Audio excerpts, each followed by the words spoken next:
Aquarius season 2023, we're here and we are locked in now to 2023, a full solar season in this calendar year 2023. So in the video today, I'm going to look at some of the major themes of Aquarius season. We're going to dive deep into some of those themes and look at some charts and talk about what to expect with this unfolding astrology.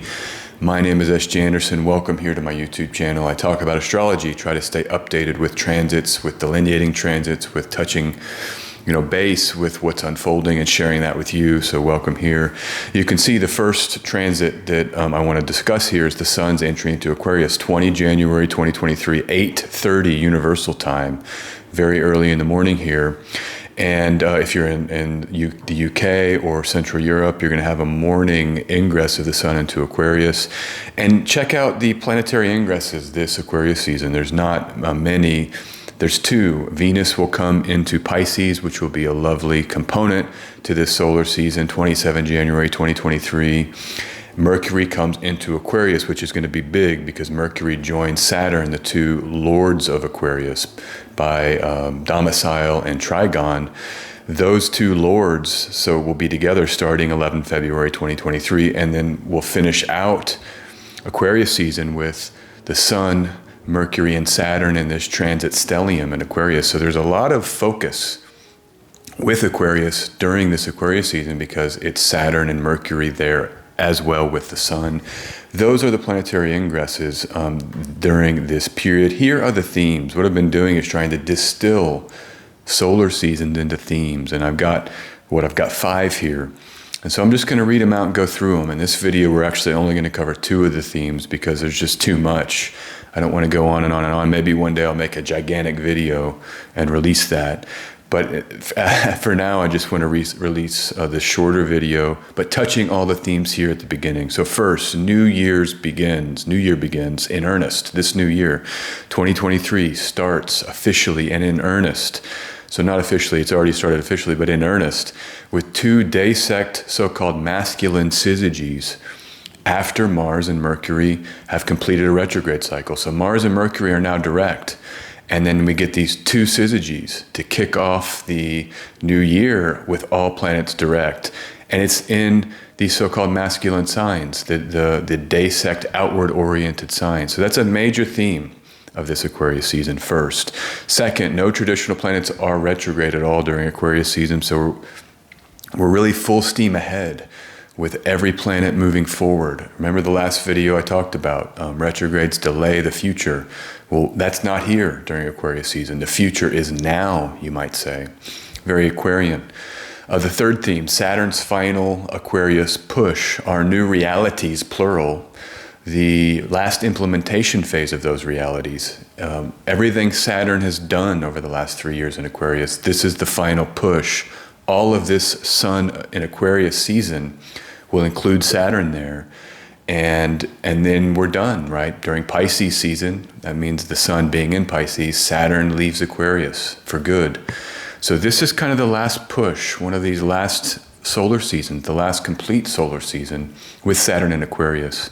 And that's a huge theme, thinking about Saturn. I've been on Twitter tweeting about Saturn every day. This is the time to contemplate Saturn. The fourth theme, fixed sign activation, pings the 2022 eclipse story. So all of those eclipses last year in fixed signs, we have now transiting planets in the fixed sign Aquarius squaring those lunar nodes at the south bending, pinging the eclipse stories from 2022. And then it previews these 2 eclipses in 2023 in fixed signs. That all happens over this solar month, sun in Aquarius.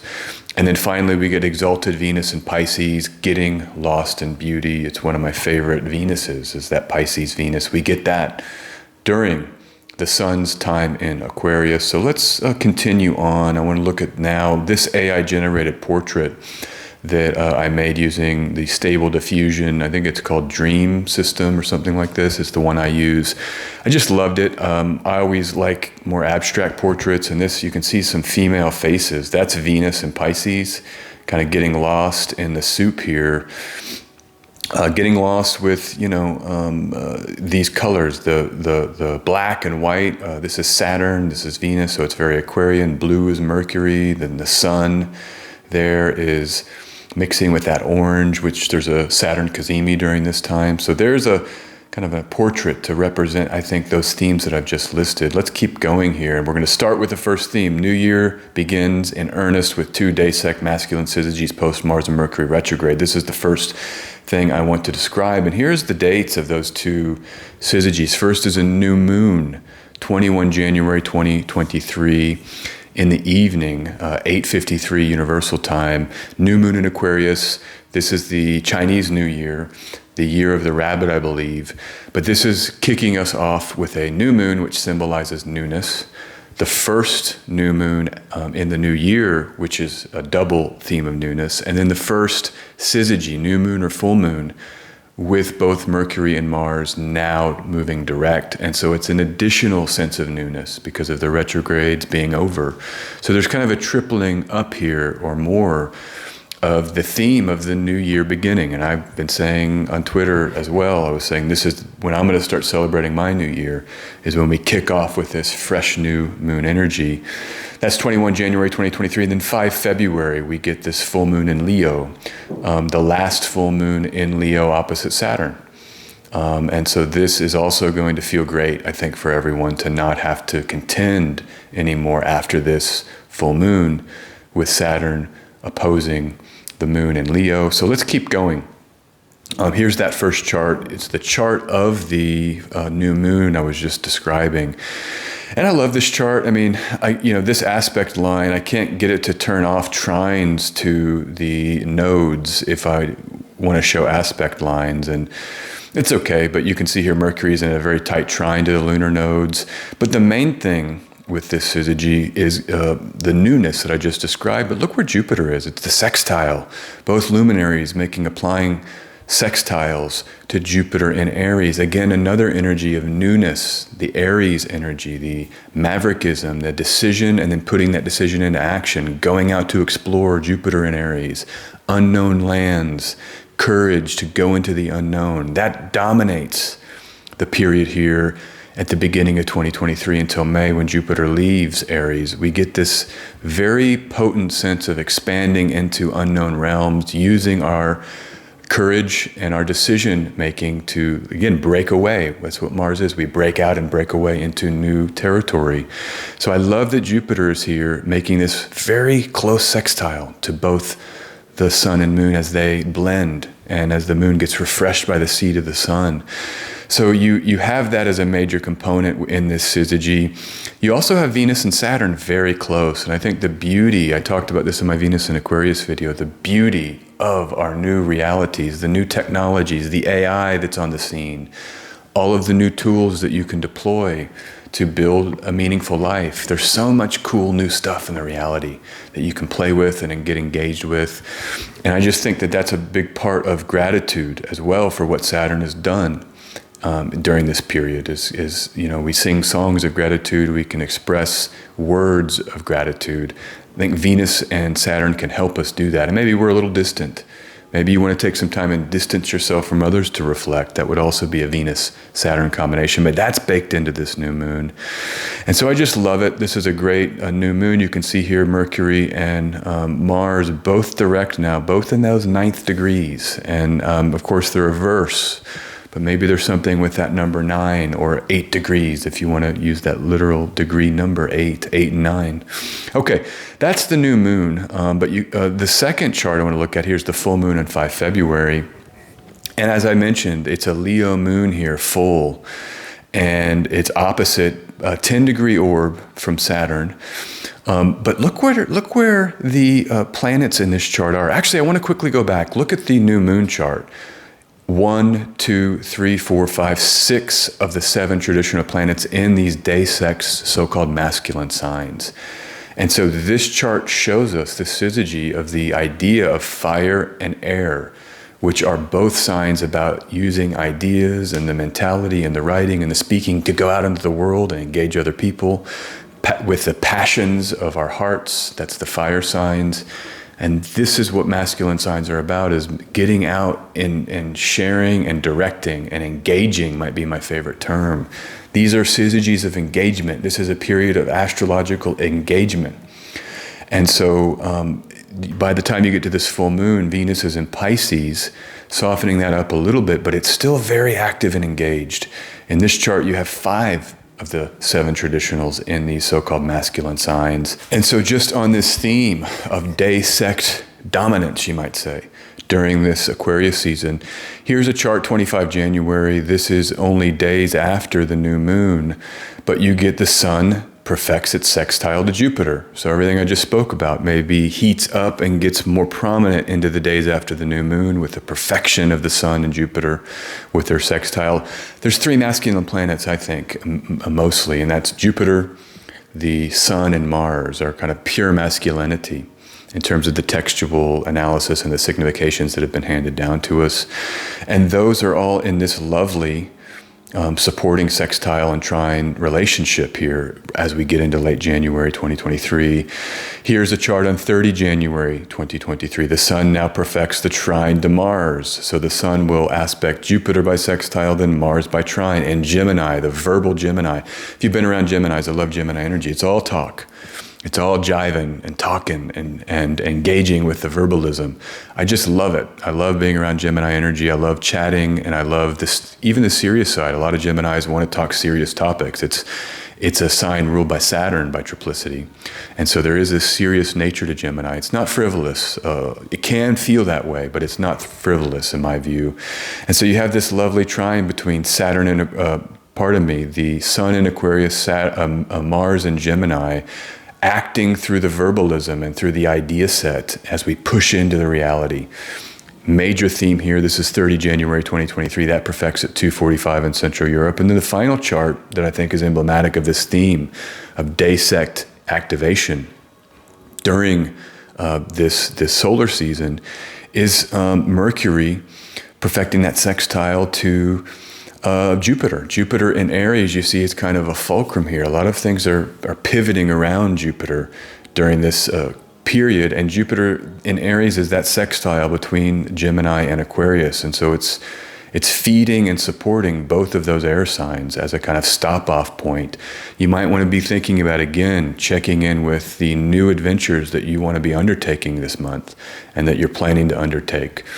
That's what Jupiter in Aries is. It's an adventurism and it's an excitement that we change ourselves by saying yes to things and then putting our feet on the ground and getting engaged in that movement, matching our passions, you might say. And so here it is. This was that 18 February.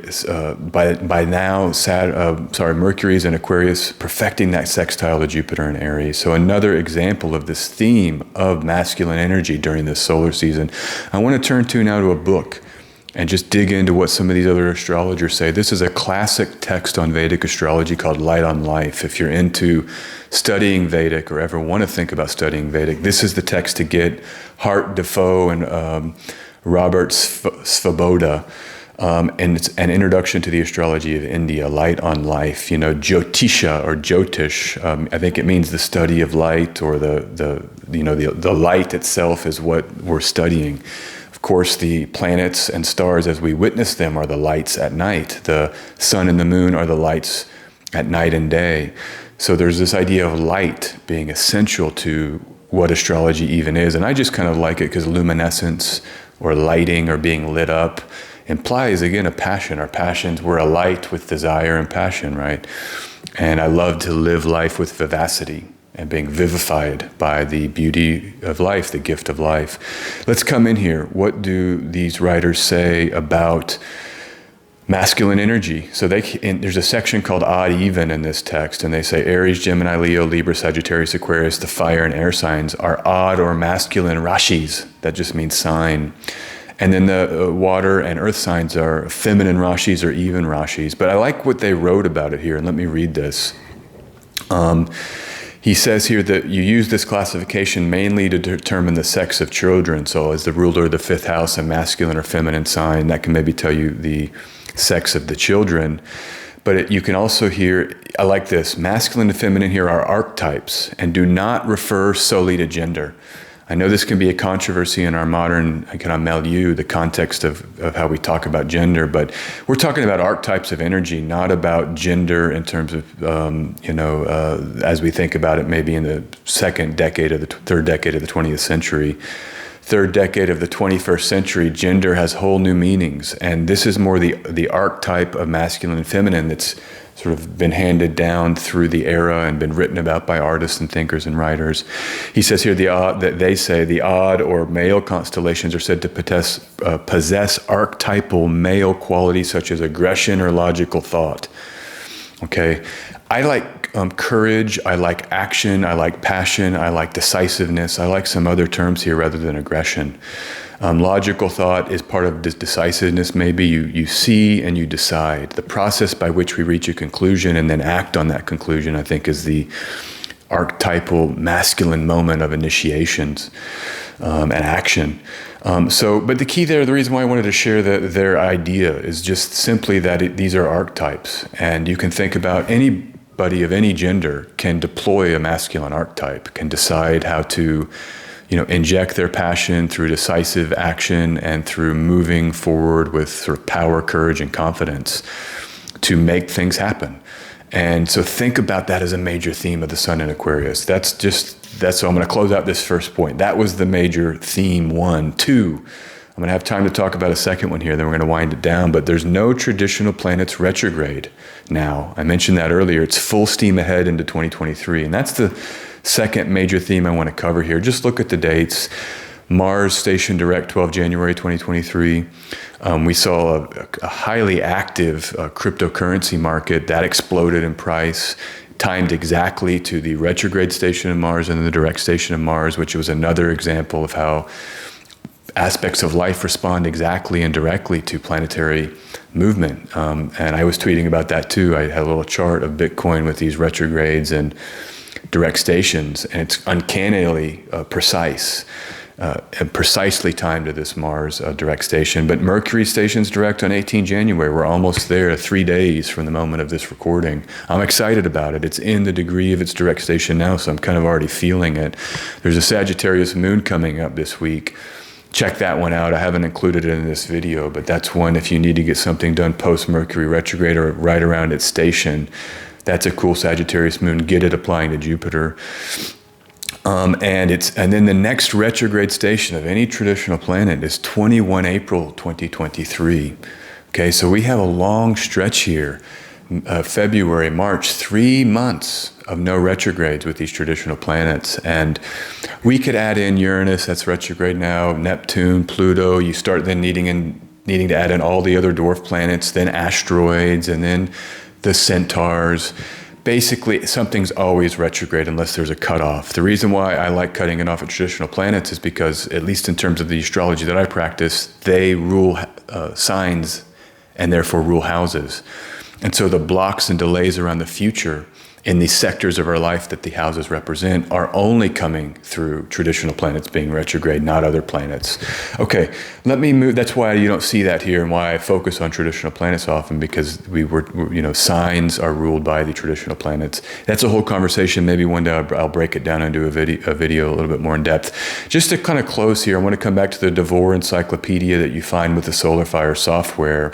And remember, he says that retrogrades are the future is held in abeyance during a retrograde.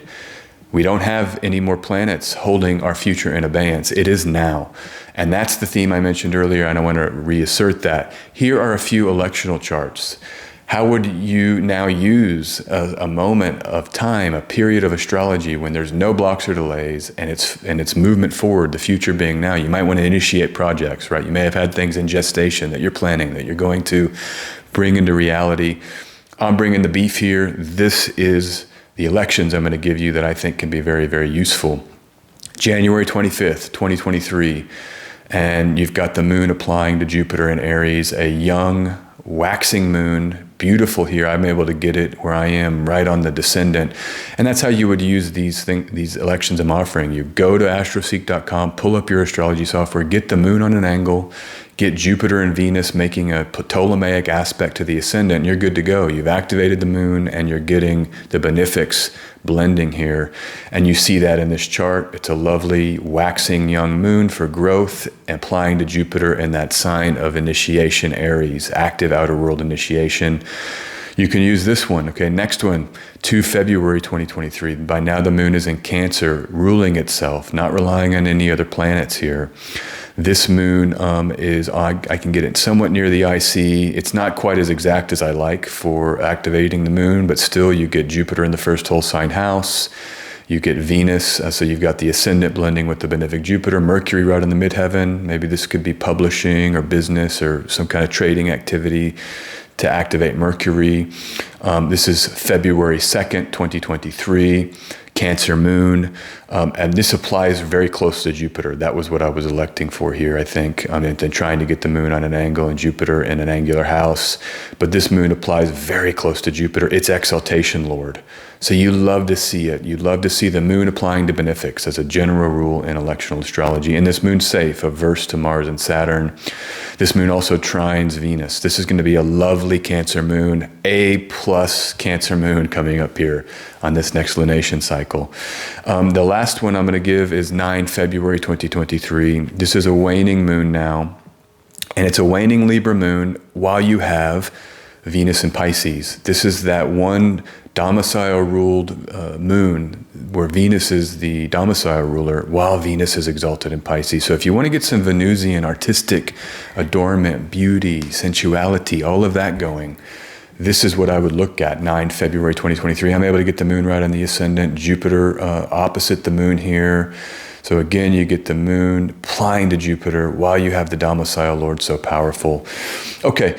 Those are the elections. The two themes I didn't cover in this video that I'll cover in the next one is the Saturn idea. It's the final moment of Saturn in Aquarius and what that might mean. And then the fixed sign eclipse ping with planets hitting the south bending. And then maybe Venus and Pisces will be a whole separate video. We'll see. Okay, that's going to do it. Thanks for being here. Really glad to break this down with you today and for you. Here's my website, sjanderson144.com. You can check me out. I've got my videos there, reading schedule there. Great to be with you. Have a wonderful Aquarius season, and we'll talk really, really soon.